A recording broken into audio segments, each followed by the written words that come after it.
The Bridgewater Triangle. There are those who say that in this particular region of Massachusetts, there are acutely paranormal happenings, and that you might have to be obtuse to ignore them. Because here, nothing strange happens in isolation. Something about equilateral triangles. I'm Aidan Addison. Welcome back. America seems to have a thing for triangles.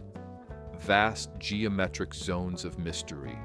There's the famed Bermuda Triangle in the Atlantic Ocean, where ships and planes seem to vanish without a trace. There's also the Bennington Triangle in Vermont, where the same appears to happen but to individuals. And then there's the Bridgewater Triangle in Massachusetts, which some would argue is the most mysterious of all. Covering a 200 square mile area between the towns of Abington, Freetown, and Rehoboth. This is a place where self-described cryptozoologist Loren Coleman says that people vanish and creatures like giant snakes, Bigfoot, thunderbirds, and phantom panthers are seen. In his 1983 book, Mysterious America, Coleman laid out a number of these incidents, some dating back to the colonial period. It was Coleman who coined the term Bridgewater Triangle all those years ago. And if the stories are to be believed, then the last 4 decades have only served to support his claims about this allegedly bizarre portion of New England. News articles from the 1990s speak of cult rituals and unsolved homicides. UFO researchers describe unexplained aerial phenomena, and countless stories tell of people who disappeared within this region. As far as Coleman and others are concerned, the Bridgewater Triangle may actually be some sort of paranormal nexus, a vortex. Why that is, nobody seems to be sure. But the author believes that it may have something to do with a wetland covering a wide swath of the region known as Hockomock Swamp. According to Coleman, the word Hockomock means devil or evil spirit. And if we're going to understand the allegedly paranormal nature of this place, then we need to start by explaining its history, because there are those who believe this triangle is the result of a legend known as King Philip's curse, the Wampanoag. Long before this land was named, it was home to the Wampanoag people. Their first recorded encounter with Europeans was in 1524 with the Italian explorer Giovanni da Verrazzano. He described them as the most beautiful and civil people they had met on their entire voyage. Taller than Europeans, with alert eyes and a sweet and gentle manner.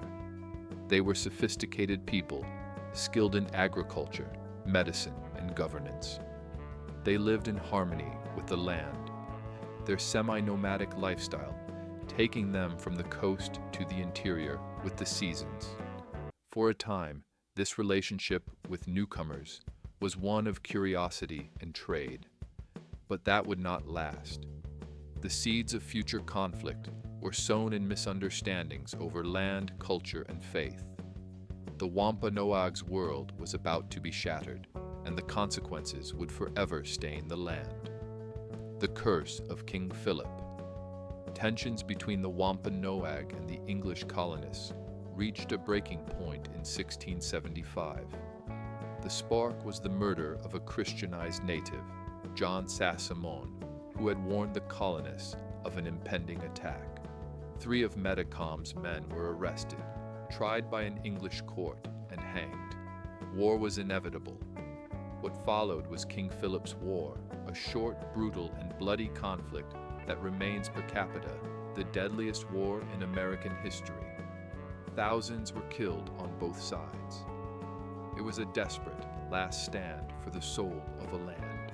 The colonists, led by Benjamin Church, eventually hunted down the Wampanoag leader, Metacom, known to the English as King Philip. He was shot and killed, but the legend says his story was not over. As he lay dying, betrayed, his people broken, his land taken, he did not simply pass into silence. He spoke. He put a curse upon the land itself. A vow that this place, this ground that had witnessed so much blood and betrayal, would never know peace, that it would be forever haunted by the spirits of those wronged. Whether the curse was real or merely a story to explain the unexplainable is irrelevant. The effect is the same. For centuries, the Hockomock Swamp and the land around it have been a canvas upon which humanity has projected its deepest fears. And perhaps something has been projecting back, analyzing the legends. The phenomena reported within the triangle are a chaotic menagerie of terror. In 1970, heavily armed police combed the woods of Bridgewater for what was described as a huge bear. But witnesses said it walked upright, possessed impossible strength, lifting the bumper of a police car before vanishing. The official conclusion was a hoax, but the men on the ground that night weren't so sure. There are the snakes. In 1939, construction workers fled from a creature as black and thick as a stovepipe, its head a spade, before it slid into the swamp. Local legend whispers it appears once every 7 years. An omen. Then there are the sounds. A night watchman at a dog track in the 1970s was driven to the brink of madness by horrific, unearthly screams from the woods. The next morning they found footprints, 18 inches long, and there are the lights. Strange silent orbs that drift through the trees in the Freetown State Forest. Purposeful, watching. But of all the legends, the most chilling are those that involve the people who enter the triangle and become part of its mystery. The case of Marilu Aruda is a human tragedy that occurred within the triangle's bounds. In 1978, the 15-year-old vanished riding her bike home in Freetown. 2 months later, she was found bound to a tree. She was not the first. 2 years earlier, another teenager was found the same way. The police downplayed a connection, but for locals, the pattern was clear. The triangle had claimed its victims. Other disappearances are whispered about. A man vanishing while walking his dog in 1974. Only the dog returned. A small plane that crashed deep into the Hockomock in 1997. The wreckage was found, but the pilot was never recovered, as if the swamp itself had swallowed him whole. Each story is a thread in a tapestry of dread, woven around the ancient brooding presence of the Hockomock Swamp, the Devil's Swamp.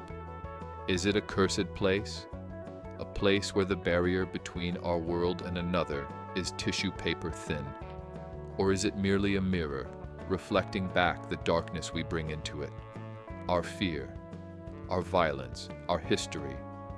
Perhaps the truth is even more unsettling. Perhaps it is both. The Bridgewater Triangle does not offer easy answers. It offers questions that echo in the silence between the trees. It is a landscape of legends, of phantom hitchhikers who vanish from moving cars, of the devil's footprint, a scorched indentation in stone. You can choose to dismiss it, to file it away as coincidence, folklore, and hoax. But the sheer weight of the stories, the centuries of sightings, of strange sounds, of vanished people, it becomes a pattern too large to ignore. A pattern with 3 sides. So if you ever find yourself driving through these old towns and your radio begins to crackle with static for no reason, if you see a shape moving between the trees that is too tall to be a man, if the road ahead seems to stretch on longer than it should, you'll know where you are. You have entered the Bridgewater Triangle, and it has been waiting for you. The shadows of the triangle are deep, but our search for the truth continues. If you've made it through the darkness with me, help us shine a light on more of the world's greatest unsolved secrets. Hit that like button if you felt the chills, and subscribe and ring the notification bell so you never miss an upload. We have so many more mysteries to uncover together.